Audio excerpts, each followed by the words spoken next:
네, 이번 시간부터는 이제 인터럽트에 대해서 알아보도록 하겠습니다. 이제 인터럽트는 굉장히 MCU에서 핵심적인 기능 중에 하나이고요.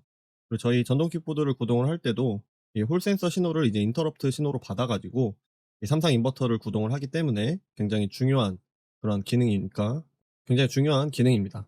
인터럽트는 꼭 잘 알고 넘어가셔야 됩니다. 자, 일단 인터럽트에 대해서 배우기 전에 일단 폴링 방식과 인터럽트 방식에 대해서 설명을 드리도록 하겠습니다. 우선 먼저 폴링 방식에 대해서 설명을 드리도록 하겠습니다. 우선 만약에 치킨을 배달을 시키는 상황에 대해서 한번 생각을 해볼 건데요.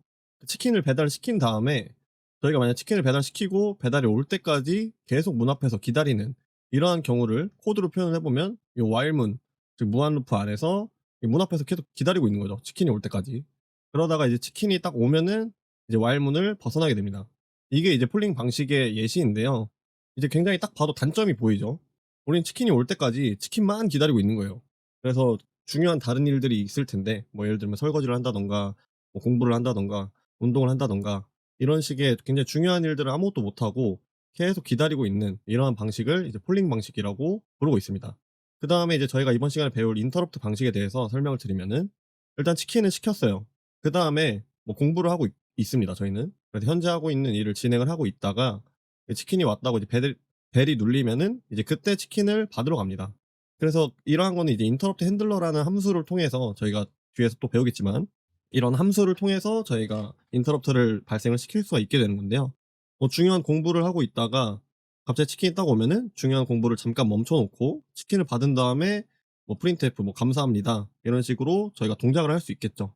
그래서 크게 보면은 이 폴링 방식과 인터럽트 방식이 존재를 하고 있습니다. 그래서 이제 MCU에서의 예시를 보면은 뭐 저희가 예를 들어서 통신을 하고 있다고 가정을 해 볼게요. 통신을 하고 있는데 우리가 통신이 어떤 값이 들어오는 거를 이제 기다리고 있다고 가정을 해 보겠습니다. 뭐 A라는 값이 들어와야 되는데 이 값이 들어올 때까지 아무것도 다른 일을 못 하고 얘만 기다리고 있으면은 그건 이제 폴링 방식이고요. 다른 일을 계속 하고 있다가 이 A라는 문자가 딱 들어오는 그 순간에만 이 통신 데이터를 처리를 하면은 이제 인터럽트 방식으로 처리를 할 수 있겠죠. 근데 이제 폴링 방식이 그럼 무조건 나쁘냐? 이건 또 아닙니다.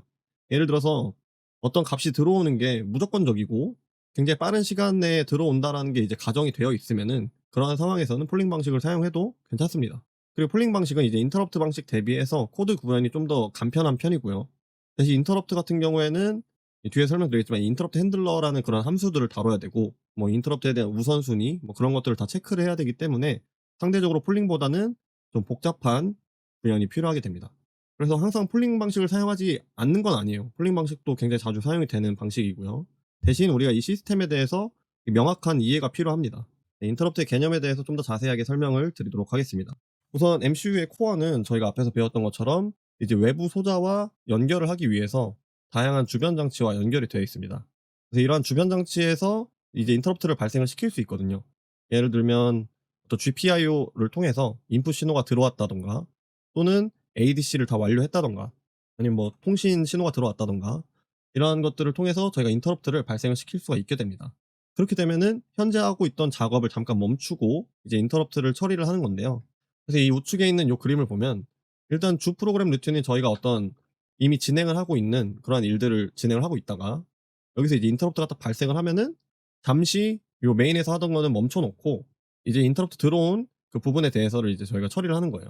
그게 이제 다 맞춰지면은 다시 이제 주 프로그램 루틴으로 돌아가서 하고 있던 일을 진행을 하는 겁니다. 그래서 이제 MVIC에 대해서 알아볼 텐데요. 요 MVIC는 Nested Vector Interrupt Controller라는 모듈이라고 생각을 하시면 돼요. 그리고 얘는 이제 코어텍스 M 시리즈를 사용을 하는 경우에 요 암 회사에서 요 MVIC라는 인터럽트 컨트롤러를 공통적으로 사용을 하고 있습니다. 그래서 이 부분에 대해서는 뒤에서 좀 더 자세하게 설명을 드리도록 하겠습니다. 그러면 이제 인터럽트가 들어오면은 어떻게 처리를 하냐라고 하면은 일단 기본적으로는 이제 인터럽트가 발생을 하면은 어떤 함수를 호출을 하게 돼요. 그랬을 때 이 호출하는 함수의 이름을 ISR이라고 저희는 부르고 있습니다. 인터럽트 서비스 루틴을 저희가 미리 설정을 해 놓는 거죠. 뭐 예를 들면 인터럽트가 발생을 하면은 뭐 LED를 켜겠다 또는 통신을 쏘겠다 뭐 이런 식으로 미리 저희가 코딩을 할 수 있는 거고요. 그 MCU 내부적인 동작을 보면은 이제 인터럽트가 발생을 하면은 호출될 함수들 즉 ISR의 시작 번지들을 이제 우선순위에 따라서 저장을 해 놓습니다. 그래서 그러한 것들을 이제 인터럽트 벡터 테이블이라고 하는데요. 이런 것들이 필요한 이유는 즉 이러한 우선순위가 필요한 이유는 예를 들어 인터럽트가 두 개가 동시에 발생을 했어요. 그럼 이제 어떻게 처리를 할 건지는 이제 미리 정해 놓은 요 우선순위에 따라서 이제 처리를 하는 거죠. 그래서 이제 인터럽트가 발생을 하면 그 MVIC가 미리 정해 준 우선순위에 따라서 일단 현재 하고 있는 작업은 중단을 하고 인터럽트 서비스 루틴을 수행을 하게 됩니다. 네, 그래서 이제 인터럽트 벡터 테이블을 한번 확인해 보기 위해서 요 STM32의 이 레퍼런스 매뉴얼에 요 MVIC 관련된 목차로 한번 들어가 보도록 하겠습니다.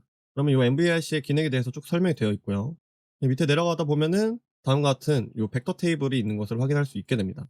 그래서 보면은 요 포지션이 있고 프라이어리티가 있고 타입 오브 프라이어리티가 있는데요. 여기서 보면은 요 마이너스로 되어 있는 마이너스 1, 마이너스 2, 마이너스 3 얘는 픽스드 되어 있습니다. 즉 우선순위를 저희가 바꿀 수가 없는 거고요.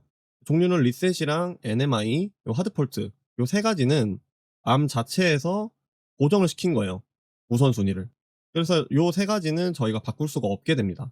그리고 이때 어드레스는 저희가 인터럽트가 발생을 하면은 이 ISR이 호출이 된다고 했는데 그때 그 ISR 함수가 저장이 되어 있는 그 주소다라고 생각을 하시면 됩니다. 그다음에는 이제 0번부터 해서 숫자가 쭉 증가를 하게 되는데요. 얘네들은 이제 우선순위를 이제 변경을 할 수 있습니다. 지금 현재 요 표에 있는 것들은 이 초기 값이라고 생각을 하시면 돼요. 디폴트로는 다음과 같이 일단 선정이 되어 있다라고 생각을 하시면 됩니다. 쭉 내려보면은 이제 뒤에서 저희가 바로 실습을 하겠지만 요 EXTI 0번부터 뭐 4번 이런 식으로 외부 신호에 따라서 인터럽트를 발생시켰을 때는 예를 들어 이 EXTI 0번에 대한 이 인터럽트가 발생을 하면은 결국에는 이 함수가 저장되어 있는 이 메모리 주소는 다음과 같아서 이 번지로 이제 저희가 실행을 하게 되는 겁니다. 그래서 요 디스크립션이 다 설명이 되어 있기 때문에 요런 것들 한번 다 참고를 하면서 저희가 나중에 코딩을 작성을 하면 되고요. 뭐 예를 들어서 캔 신호가 이제 TX가 됐을 때 이제 인터럽트를 발생을 시키면은 요 설명에도 이렇게 나와 있죠. 그럴 때는 요 메모리 주소로 점프를 해서 코드를 실행을 시킨다라고 생각하시면 될 것 같습니다. 다음으로 이제 EXTI (Extended Interrupt and Event Controller인데요. 일단 외부 인터럽트를 얘기를 하는 겁니다. 이제 GPIO로 입력되는 포트 A부터 쭉 있겠죠. 각각의 그 핀들로부터 입력이 되는 요 외부 인터럽트는 요 EXTI 0번부터 EXTI 15까지 존재를 하고요. 요 다음에 있는 요 레지스터를 사용을 해서 어떤 신호로 인터럽트를 사용을 할지를 정할 수가 있게 됩니다. 그래서 요 아래에 있는 이 그림을 보면 EXTI 0, EXTI 1 해서 쭉 해가지고 EXTI 15번까지 있는 건데요. 일단 요 EXTI 0번은 각 포트마다 이 0번 핀들을 모아가지고 한 번에 이렇게 이 신호로 발생을 시킨다라고 생각을 하시면 됩니다. 그래서 EXTI 0번부터 EXTI 4번은 각각의 개별적인 인터럽트 벡터가 존재를 해요. 그래서 EXTI 0, EXTI 1번, 그리고 또 2번, 3번, 4번은 각각 따로따로 총 5개의 인터럽트 벡터로 저희가 함수를 호출할 수 있는데 그러면 총 15개가 다 되냐? 근데 그건 아니에요. 이 5번부터 9번은 하나로 묶여져 있고 그리고 또 10번부터 15번은 하나로 묶여져 있어 가지고요. 즉 인터럽트 벡터 하나의 인터럽트 벡터를 중복을 해서 사용을 하고 있습니다. 네, 그래서 보면은 요 EXTI 0번부터 4번까지는 요 각각 0번, 1번, 2번, 3번, 4번 이렇게 인터럽트를 발생을 시킬 수가 있는데요. 밑으로 내려보면은 일단 EXTI 10번부터 15번은 한 번에 묶여져서 인터럽트가 발생을 하는 것을 확인할 수 있습니다. 마찬가지로 요 EXTI 5번이랑 9번도 하나랑 이렇게 묶여 가지고 요 외부 인터럽트로 사용이 되고 있는 것을 확인할 수 있게 됩니다. 네, 그래서 이제 네, EXTI의 이제 동작에 대해서 좀 더 자세하게 설명을 드리도록 하겠습니다. EXTI는 요 CPU 코어가 아니라 STM32F767 MCU의 주변 장치에 해당하는 인터럽트 제어기이고요. 이 주변 장치라는 것을 꼭 기억을 해야 됩니다. 그래서 내부 또는 외부에서 입력되는 요 인터럽트 신호를 인식을 해서 요 CPU의 인터럽트 제어기인 MVIC에게 전달을 해주는 건데요. 그래서 아래 요 그림을 한번 보면은 일단 요 인풋 라인이 요 외부 신호가 들어오는 거예요. 그러면 이 외부 신호를 어떤 식으로 검출을 하냐면 이 펄링 엣지나 아니면 라이징 엣지로 검출을 하게 됩니다. 펄링 엣지를 사용할 때는 요 FTSR이라는 레지스터를 설정해야 되고요. 라이징 엣지를 선택할 때는 요 RTSR이라는 레지스터를 설정을 하면 됩니다. 그래서 이 외부 인터럽트가 처리를 하는 모드 인터럽트 이벤트는 각각 인터럽트 마스크 그리고 또 이벤트 마스크 레지스터를 이용을 해서 허용을 하거나 금지를 할 수 있는 거예요. 요 마스크 인터럽트라는 거는 요 마스크는 가린다는 거죠. 그러니까 사용을 하지 않겠다는 겁니다. 만약에 설정을 하면은. 그래서 요 신호의 상승 엣지 또는 하강 엣지 입력을 선택이 가능한 거고 그렇게 해서 신호가 여기까지 오면은 이 부분은 이제 소프트웨어 인터럽트를 얘기를 하는 거고요. 그다음에 요 마스크가 안 되어 있다. 그러니까 인터럽트를 사용한다라고 되면은 요 펜딩 리퀘스트 레지스터로 가 가지고 인터럽트의 이 대기 레지스터가 1로 설정이 됩니다. 그러면은 결국에는 요 신호는 MVIC 컨트롤러로 이제 입력이 되는 거예요. 그럼 요 MVIC에서는 이제 우선순위에 기반을 해서 이런 인터럽트를 처리를 하겠죠. 그래서 저희 실습에서는 이제 포트 D에 4번 지금 스위치가 연결이 되어 있는데 이 스위치 신호를 검출을 해서 이 외부 인터럽트를 발생시켜 보려고 합니다. 포트 D에 4번에 해당하는 것들을 요 EXTI 4번 요 인터럽트 신호랑 연결을 시킬 거고요.